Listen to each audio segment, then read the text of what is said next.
देखिए students, SN1 एवं SN2 में जो अपने मेजर डिफरेंस पढ़े हैं उसे अपन एक अच्छे विजुअल डिजिटल तरीके से अपन देखेंगे। काफी इंटरेस्टिंग तरीके से अपन देखेंगे कि किस प्रकार से SN1 रिएक्शन होती है, कौन से इसमें 3D इफेक्ट डाले जाते हैं, किस प्रकार से इन्वर्जन और रिटेंशन होता है और किस प्रकार से अपने को प्रोडक्ट प्राप्त होते हैं। SN1 में जो क्या प्रोडक्ट प्राप्त होता है, जो है रेशनमिक मिक्सर, और इसमें इन्वर्जन प्रोडक्ट प्राप्त होता है SN2 में। तो ये सारा अपन डिजिटल विजुअलाइजेशन के द्वारा अपन अभी देखेंगे। Let's see.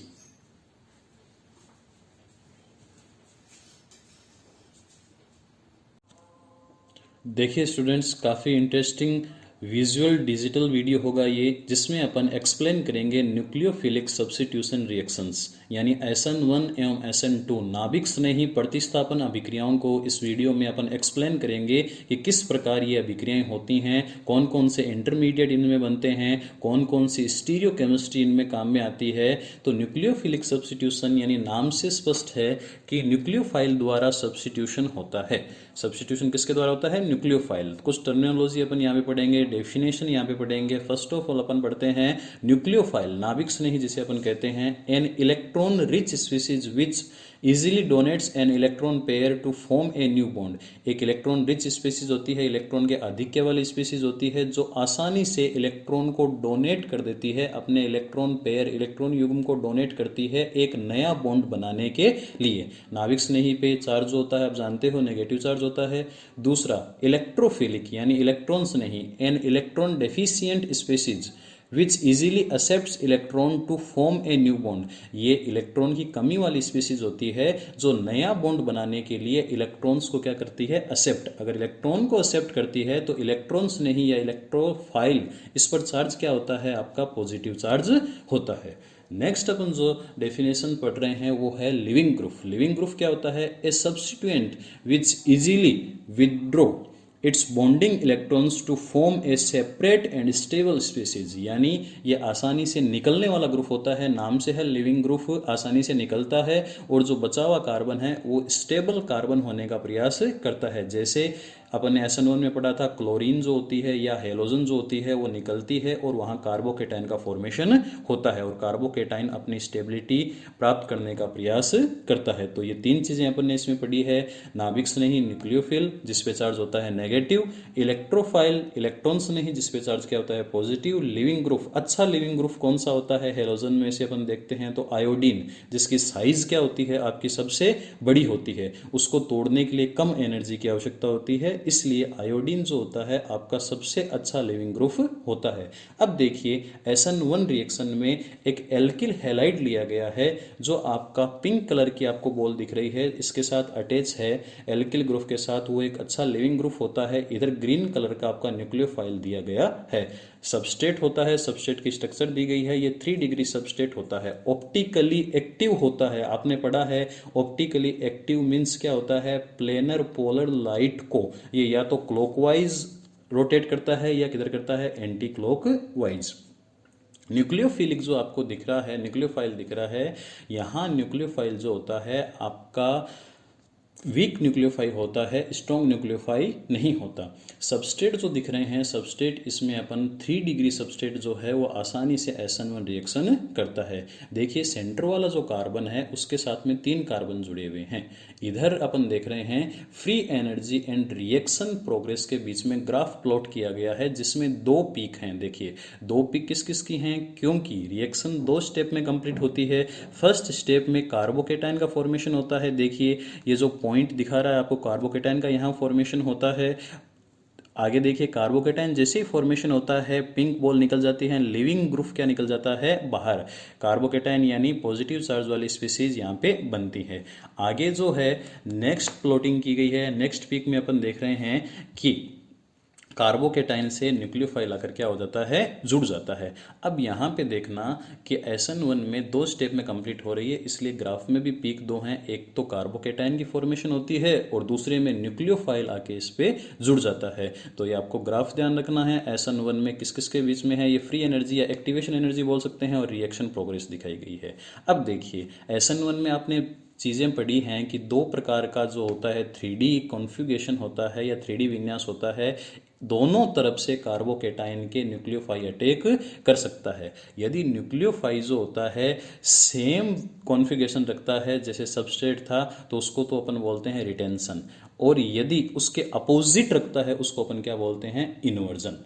तो देखिए ध्यान से, ऊपर वाला जो आपका डायग्राम बनाया गया है उसमें इन्वर्जन हो रहा है और नीचे वाले डायग्राम में सेम, यानी जहाँ पे आपका लिविंग ग्रुप था वहीं आके क्या जुड़ रहा है, न्यूक्लियोफाइल। इसको अपन बोलते हैं रिटेंशन। इन दोनों की 50-50% 50-50% जो होती है अपने को क्वांटिटी प्राप्त होती है, यानी जितना जो है रिटेंशन वाला रोटेट होता है उतना ही अपोजिट साइड में इन्वर्जन वाला रोटेट हो जाता है, जिससे एक दूसरे के रोटेशन क्या हो जाते हैं, कैंसिल हो जाते हैं। आगे देखिए, some factors favouring SN1 reactions की। SN1 रिएक्शन में कौन कौन से फैक्टर काम आते हैं, बोला था वीक न्यूक्लियोफाइल्स होते हैं। वीक न्यूक्लियोफाइल क्यों होते हैं, क्योंकि ये जो रिएक्शन होती है पोलर प्रोटिक सॉल्यूशन में होती है। दूसरी जी चीज़ लिखी है मोर सब्स्टिट्यूटेड सब्सटेंट, यानी यहाँ पे कार्बन के पास में 3 डिग्री कार्बन होते हैं, कार्बोकेटाइन का फॉर्मेशन होता है 3 डिग्री सबसे स्टेबल होता है, इसलिए मोर सब्स्टिट्यूटेड यानी कार्बन के साथ में जो है मोर सब्स्टिट्यूटेड कार्बन यानी 3 डिग्री अन्य कार्बन जुड़े होने चाहिए, तभी कार्बोकेटाइन की स्टेबिलिटी क्या होती है, बढ़ती है। बेटर लिविंग ग्रुप होना चाहिए। सॉल्वेंट चॉइस अभी बताया था कि यहाँ पोलर प्रोटिक सॉल्वेंट लेते हैं जो बॉन्ड को ब्रेक करने में मदद करता है, यानी हेल्प करता है। फर्स्ट स्टेप को कंप्लीट करने में सॉल्वेंट चॉइस यहाँ काम आती है। तो ये बेसिक सा ब्रीफ इंट्रोडक्शन था, किसके लिए, SN1 रिएक्शन के लिए।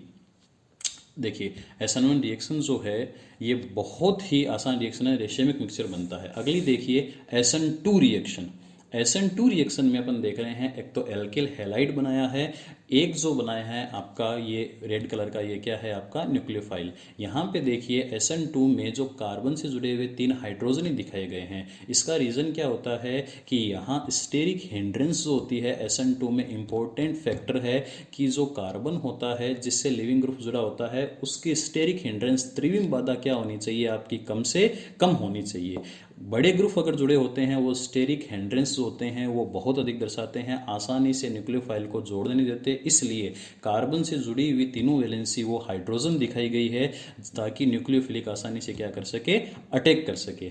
अब यहाँ पे एक चीज़ होती है, दिखाया देखो न्यूक्लियोफाइल रेड कलर में, इलेक्ट्रोफाइल दिखाया गया है, और लिविंग ग्रुप है जो आसानी से क्या निकलता है बाहर। अब एक चीज़ इंपॉर्टेंट, SN2 में फ्रंट अटैक कभी भी नहीं होता, SN2 में बैक अटैक होता है, इसलिए इस वीडियो में न्यूक्लियोफाइल को बैक दिखाया गया है कि इधर से अटैक होता है। यहाँ पे energy and reaction progress diagram दिखाया गया है, बिकॉज रिएक्शन एक ही स्टेप में कंप्लीट होती है। तो यहाँ पे फर्स्ट स्टेप में एप्रोटिक सॉल्यूशन अपन लेते हैं, जिसमें जो है ट्रांजिशन स्टेट बनती है, संक्रमित अवस्था जिसको अपन कहते हैं, जहां न तो पूरी तरीके से बॉन्ड टूटे हुए होते हैं लिविंग ग्रुप के, और न ही न्यूक्लियोफाइल जो होता है पूरी तरीके से अपने नए बॉन्ड फॉर्मेट किया हुआ होता है। यहाँ जो होता है पेंटावेलेंट, ये पेंटावेलेंट कार्बन स्पीसीज है, इसलिए यह बहुत ही अनस्टेबल स्पीसीज होती है तथा बहुत ही कम टाइम के लिए, यानी बहुत ही कम टाइम के लिए ये जो है सिचुएशन बनी रहती है। पेंटावेलेंट कभी कार्बन की वैलेंसी हो नहीं सकती, इसलिए यहाँ पे न्यूक्लियोफाइल ये तो दर्शाया गया है कि न्यूक्लियोफाइल अपने बॉन्ड फॉर्मेट कर रहा है और लिविंग ग्रुप जो है वो अपने बॉन्ड क्या कर रहा है, ब्रेक कर रहा है। यहाँ पे पीक पे दिखाया गया है कि यहाँ इस पीक पे जहाँ पॉइंट दिखाया गया है ट्रांजिशन स्टेट बनती है और नीचे क्या हो जाता है आपका, कौन जुड़ जाता है, न्यूक्लियोफाइल। जैसे ही न्यूक्लियोफाइल जुड़ा है देखो कार्बन से जुड़े हुए जो हाइड्रोजन हैं उनका विन्यास अपोजिट हो जाता है, इसको अपन बोलते हैं इन्वर्जन कॉन्फ्रिगेशन या वॉल्डन इन्वर्जन कॉन्फ्रिगेशन। तो स्पष्ट बात यह है कि SN2 में कौन सी स्टीरियोकेमिस्ट्री लग रही है, देखिए SN1 में तो रेसिमिक मिक्सचर बन रहा था और SN2 में क्या बन रहा है आपका, इन्वर्जन कंपाउंड बनता है प्रोडक्ट में। रीजन क्या है, यहाँ फ्रंट अटैक नहीं होता, यहाँ कौन सा अटैक होता है, बैक अटैक। बैक अटैक होता है तो कार्बन से जैसे न्यूक्लियोफाइल जुड़ जाता है, इससे जुड़े हुए तीनों हाइड्रोजन जिस तरीके से अम्ब्रेला तेज हवाओं में उल्टा खुलता है, वैसे ही इससे जुड़े हुए तीनों हाइड्रोजन खुल जाते हैं। देखिए कुछ इंपॉर्टेंट फैक्टर कि ये गुड, यहाँ पे गुड न्यूक्लियोफाइल्स होने चाहिए, यानी यहाँ पे ए प्रोटिक सॉल्यूशन लेते हैं एग्जाम्पल के रूप में एसीटोन लेते हैं, तो यहाँ पे स्ट्रॉन्ग न्यूक्लियोफाई होना चाहिए जो आसानी से क्या कर सके, लिविंग ग्रुप को बाहर निकाल सके। क्या लिख रखा है, लेस सब्स्टिट्यूटेड सब्सटेंट, यानी क्या होता है कि यहाँ जो होते हैं कार्बन से जुड़े हुए केवल हाइड्रोजन ही होने चाहिए, ताकि उनका स्टीयरिक हिंड्रेंस क्या होना चाहिए आपका, बहुत कम, ताकि न्यूक्लियोफाइल आसानी से आके जुड़ सके। तीसरी चीज़ है पूर लिविंग ग्रुप्स, यानी जो लिविंग ग्रुप होना चाहिए वो कमज़ोर होना चाहिए, वीक होना चाहिए, आसानी से निकलने वाला होना चाहिए, ताकि रिएक्शन की रिएक्टिविटी, रेट ऑफ रिएक्शन को बढ़ाया जा सके, आसानी से रिएक्शन। सॉल्वेंट चॉइस, यहाँ पे सॉल्वेंट क्या काम में लेते हैं, सुबह पढ़ा था अपन ने कि एप्रोटिक सॉल्वेंट अपन काम में लेते हैं, और SN1 में क्या काम में लेते हैं, पोलर प्रोटिक सॉल्वेंट। यहाँ जो सॉल्वेंट काम में ले रहे हैं वो होता है एसीटोन। क्या होता है, एसीटोन। तो देखिए बच्चों, अपन ने दोनों रिएक्शन पढ़ी हैं। SN1 में कौन सी स्टीरियोकेमिस्ट्री लगती है, स्टीरियोकेमिस्ट्री मतलब त्रिविम रसायन, कौन सा त्रिविम इफेक्ट लगता है, रिएक्शन कंप्लीट होने पर रेसेमिक मिक्सचर बनते हैं। जबकि SN2 में क्या होता है, वाल्डन इन्वर्जन।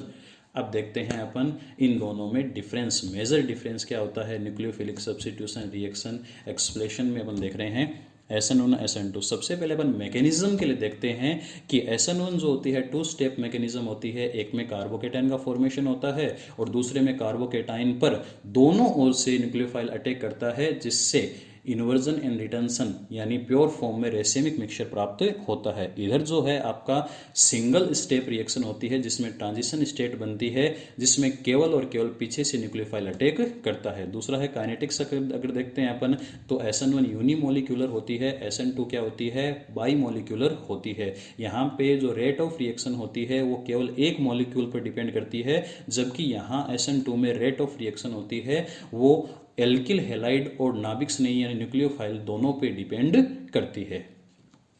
तीसरी चीज अपन देख रहे हैं स्टीरियोकेमिस्ट्री।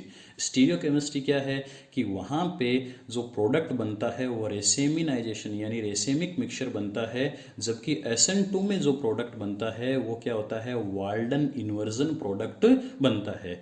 यानी दोनों में आपको देखना है स्टीरियोकेमिस्ट्री कौन सा त्रिविम प्रभाव आ रहा है प्रोडक्ट बनते समय। एक में तो होता है रेसेमिक मिक्सचर बनता है और SN2 में क्या बनता है आपका वाल्डन इन्वर्जन होता है।